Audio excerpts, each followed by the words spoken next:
வழக்கே எழும்பூர் நீதிமன்றத்தில் தலைமைப்பட்டதுக்கு சென்னை ஹைகோர்ட் வந்து உங்களை திருப்பி ஏப்ரல் மாதத்தில் உங்களுக்கு தாக்கல் பண்ணணும்னு சொல்லியிருக்காங்க காலையில். நீங்கள் யூடியூப் சேனலுக்கு ஒரு நீதிமன்றத்தை பற்றி தவறாக பேசுகிற ஒருத்தர் வழக்கு தொடர்ந்தாரு. இப்போ காலையில் தீர்ப்பு சொல்லியிருக்காங்க. அந்த ரத்து பண்ணியிருக்காங்க.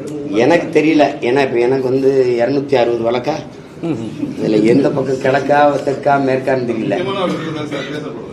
ஏதோ கேட்டுக்கிற வேண்டியதான். சார் உங்க மேல போட்டிருந்த வழக்கை விசாரிக்க தடை பண்ணிட்டாங்க. ஆனா அவர் திருப்பி ஹைகோர்ட்டு போயிருக்காரு. அந்த வழக்கை வந்து நீங்க ஏப்ரல் மாதத்துல அது சம்பந்தப்பட்ட ஆவணங்களை தாக்கல் செய்து சென்னை என்ன வழக்கு? அந்த யூடியூப் சேனலுக்கு நீங்க நீதிமன்றத்தை பத்தி ஒரு விமர்சனம் செய்ததா ஒரு குற்றச்சாட்டு நீங்க வந்து ஒரு கோர்ட்ல கொடுத்துருக்கீங்க. அந்த கோர்ட்ல வந்து தள்ளுபடி பண்ணிட்டாங்க. இப்ப மறுபடியும் அதை விசாரிக்க சொல்லி இப்ப உயர்நீதிமன்றத்தில் அது வழக்கு விசாரணை, அது நீதிமன்றம் ஏறுறது இறங்குறது, சிறை நீதிமன்றங்கள் மூலமா தான் அரசியல் நடக்குது அப்படின்ற ஒரு விமர்சனம் இல்லை, நான் தான் வைக்கிறேன். இப்போ நம்ம உதாரணமா ஒன்று சொல்லுவோம். இப்போ நீட்டு தேர்வு எழுதணுமா வேணாமா, யார் முடிவு எடுக்கணும்? சட்டமன்றம், பாராளுமன்றம். ஆனா வழக்கு நீதிமன்றத்துக்கு போகுது, நீதிபதி எழுதலான்னு. இப்ப காவிரியில எனக்கு தண்ணி தரணும், இது யார் முடிவு செய்யறது? எல்லாமே நீதிமன்றத்தின் மூலமா தான். கச்சத்தீவு மீட்பு கொடுத்தது தான். 2 கட்சி, காங்கிரஸோ பாரதிய ஜனதாவோ ஒரே பதில சொல்லும், அதோட தூக்கி போட்டுரும். முடிவெடுக்கிறது யாரு? நீதிமன்றம்.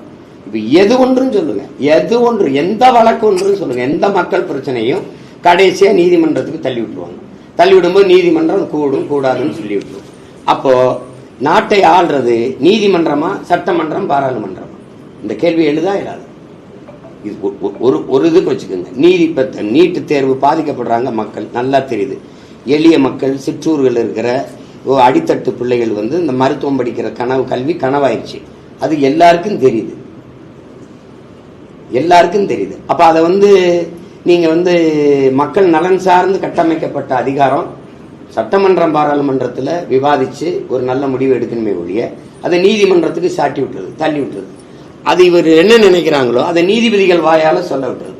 சொல்ல விடும்போது நீதிமன்றம் தீர்ப்பு வந்துருச்சு, சட்டத்தை மதியுங்கள், அதுதானே நீங்க சொல்றீங்க. இதுதானே நீண்ட காலமா நடந்துட்டு. அப்போ இங்க சட்டமன்ற, பாராளுமன்ற ஜனநாயகம், இந்த மக்களாட்சி என்பது வெற்று வார்த்தையாகி நீதிமன்ற ஆட்சி தான் நடக்குது. இப்போ உதாரணமா மக்களுக்கு இந்த டாஸ்மார்க்கு டாஸ்மார்க்கை மூடணும், மதுவை மூடணும், மதுக்கடையிலே மூடணும்னு பொதுநல வழக்கு சென்னை உயர்நீதிமன்றத்துக்கு போகுது.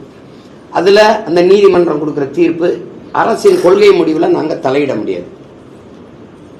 அரசு ஒரு கொள்கை முடிவு எடுக்குது, நீட்ல இருந்து எங்களுக்கு விலக்கு வேணும், அரசு கொள்கை முடிவு எடுக்குது, அந்த வழக்கை அரசே தொடுக்குது. அது பொதுநல வழக்கு, எது டாஸ்மார்க் மூட சொல்லுது. இது அரசின் வழக்கு, அதுக்கு நீதிமன்றம் என்ன சொல்லுது? இல்ல நீ நீட்டை எழுதணும்ங்குது. இப்ப பொதுவா பாக்குற நமக்கு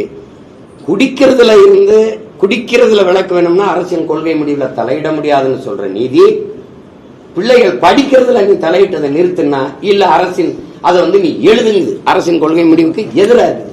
இப்ப இந்த நீதிமன்றத்தையும் இந்த தீர்ப்பையும் பொதுவான ஒரு மனிதனா நீங்க எப்படி பாப்பீங்க? அண்ணாமலை பொறுத்தளவு நாட்டுடைய பாதுகாக்கக்கூடிய நீங்க ஒரு பேட்டியில சொன்னது மாதிரி நாட்டுடைய பாதுகாக்கக்கூடிய ஒரு கட்சியினுடைய சார்பாகவே ஒரு போராட்டமோ ஆர்ப்பாட்டம் நடந்துட்டு இருக்குது. அண்ணாமலையை பொறுத்தளவு காவல்துறையை நான் தூக்க விட மாட்டேன் அப்படின்னு ஒரு வார்த்தையை வந்து ஒரு பேட்டியில சொல்லியிருக்காரு. இது அரசியல் சாசனத்துக்கு முரண்பட்ட பேச்சா நீங்க பாக்குறீங்களா? அது இல்ல, காவல்துறை வந்து ஒரு நம்பிக்கிட்ட நம்ம கேட்கறது, கெஜ்ரிவாலுக்கு எதிராக இந்த மது வழக்கில் வரும்போது நீங்க போராடினீங்களா? இல்ல, நடவடிக்கை எடுத்தீங்க.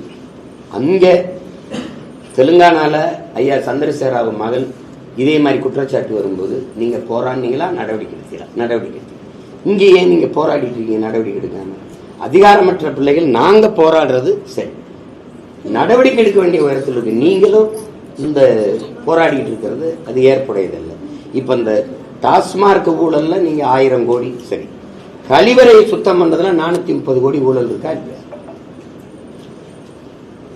அதுவும் போய் குற்றச்சாட்டா? எப்படி சொல்லுங்க, அதுவும் போய் குற்றச்சாட்டு. சரி, அதை விட மக்களுக்கு கொடுக்கறதுக்கு நியாய விலை கடையில், அதாவது ரேஷன் கடையில் ஏற்றி இறக்குனதுல அரிசியை ஏற்றி இறக்குனதுல 950 கோடி இழப்பு, 1000 கோடி கிட்ட இழப்புன்றீங்க. இந்த கை கிட்ட அள்ளி ஏற்றி இறக்குனீங்களா இல்ல மூடையில கட்டி தானே ஏற்றி இறக்குனீங்க? அதுல சும்மா ஒரு 20,000 30,000 ஒரு 5 லட்சம் 10 லட்சத்துக்கு இழப்பு வந்துருச்சு அப்படின்னா கூட மனசாரி. 1000 கோடிக்கு நீ அரிசியை ஏத்தி இறக்குனதுல அது சிந்திருச்சு அப்படின்னா இது எந்த மாதிரி நீங்க எடுத்துக்குவீங்க?